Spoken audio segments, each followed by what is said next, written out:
This is Eric Muathe, Muathe.com. I'm going to be taking a look at the Nifty, and this is a three months 2-hourly chart. And what we're going to be doing here is trying to understand how we can use the RSI in identifying some areas in the chart where there's some possibility of a turnaround.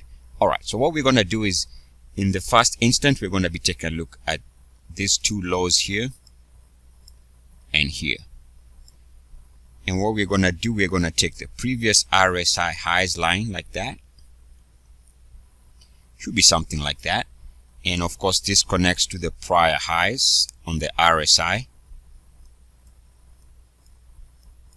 Comes close there. We do break out above the line, which began this swing trade higher. So now what we're going to do is extend that line. Should be something like that. And notice how we come back and kiss it. Mwah. Which is the lows there.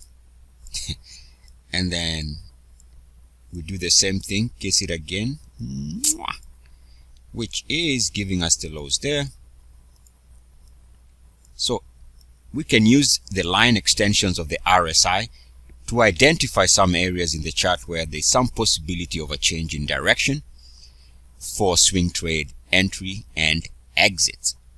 In this short video, I just wanted to highlight the power of extending your RSI lines, especially if they were instrumental, as was the case here, in a change in direction. Once we moved above the line, notice how prices picked up momentum. We come back and test the line twice, and we can see how this, from a swing trade perspective only, was very successful in giving us intraday reversal areas where there was some uptick in prices, favoring the direction of the RSI backtest support. Eric Muathe, Muathe.com. As always, good luck, peace, and blessings. ETFs. Yeah. Kisses. Whoa.